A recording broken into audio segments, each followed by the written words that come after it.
A reading from the Holy Gospel according to John.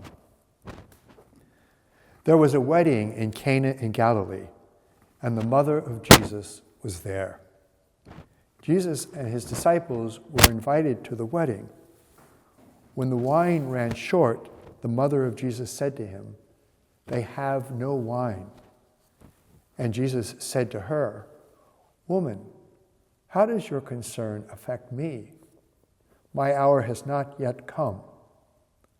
His mother said to the servers, "Do whatever he tells you." Now there were 6 stone water jars there for Jewish ceremonial washings, each holding 20 to 30 gallons. Jesus told the servers, "Fill the jars with water." So they filled them to the brim. Then Jesus told them, "Draw some out now and take it to the head waiter." So they took it. And when the head waiter tasted the water that had become wine, without knowing where it came from, although the servers who had drawn the water knew, the head waiter called the bridegroom and said to him, "Everyone serves the good wine first, and then when people have drunk freely, an inferior one, but you have kept the good wine until now." Jesus did this at the beginning of his signs in Cana in Galilee, and so revealed his glory, and his disciples began to believe in him. The Gospel of the Lord. Praise be to you, Lord Jesus Christ.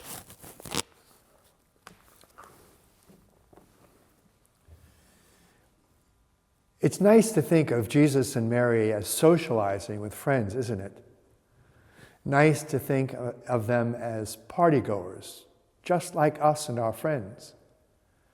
But as we know so well from this familiar story, something went wrong at the party.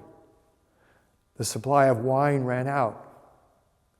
Mary, sensitive, thoughtful, gentle, resourceful, diplomatic Mary, moved quickly and quietly and came up with a solution that would protect the parents of the bride from exposure to embarrassment.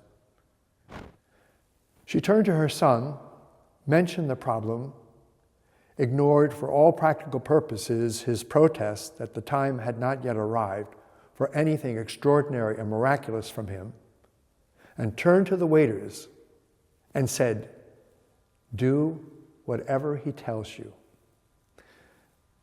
Notice that Mary did not say, "He will tell you exactly what to do." She seems to be preparing the waiters for an unusual instruction, a direction that may seem a bit strange, but one, strange as it may sound, they should follow. Do whatever he tells you. So they did, and the rest, as they say, is history. It's the kind of history that continues to unfold today in our faith-filled world where believers like you and I try our best to be attentive to divine direction and to do whatever the Lord tells us. As we know from personal experience, the direction, the inspiration, the impulse, that gentle push or pull that registers within can sound a bit strange and can bring with it some initial unease. Do whatever he tells you. Now, what direction might that be at this stage of your life?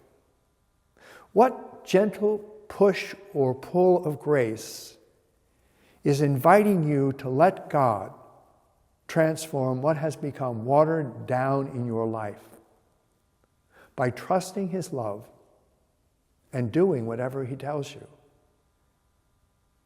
Think about it. The Cana story is so rich in symbolism. Mary is a type here, a figure of the church. And the church, like Mary, intervenes or intercedes on our behalf through the sacraments that you and I receive. And we, before our time, receive manifestations of divine power. Because the church asks and acts, we have new wine, new life, new joy. Our watery weakness is turned by sacramental grace into spiritual strength. The wedding feast at Cana certainly suggests that something greater is in store for those who believe. Just do whatever he tells you, and you will find your way there. So this Cana story is really an invitation to faith in the power of Christ. And as any believer will tell you, it takes faith to do whatever Jesus tells you. And we thank God today for that gift of faith.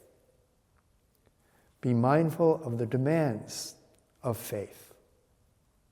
Be mindful also of the need for prayer to discern correctly what demands faith might now be putting upon you. And no matter what God tells you, be sure to do it. There is such an air of confidence in Mary's voice and manner when she speaks to those who are waiting on table. And as a result of that, the waiters themselves caught something of that confidence when, not knowing exactly what would happen, they went promptly and expectantly to fill the jars with water. So go ahead, whenever the Spirit prompts you, and fill your jars. Who knows what will happen? Mary's instructions to the waiters offer us a lesson about prayer. When asking God in your prayers, you, like Mary, should always conclude by saying, "And do with me whatever you want, Lord." That prayer will most certainly be heard. And of course, the miracle at Cana demonstrates so beautifully how Jesus justified the absolute trust that Mary placed in him that day. You know, there are many qualities of Mary that are beyond the reach of our ability to imitate. But faith and trust are not among them. Just trust and wait. Cana will break into your own personal experience, I assure you, sometime soon.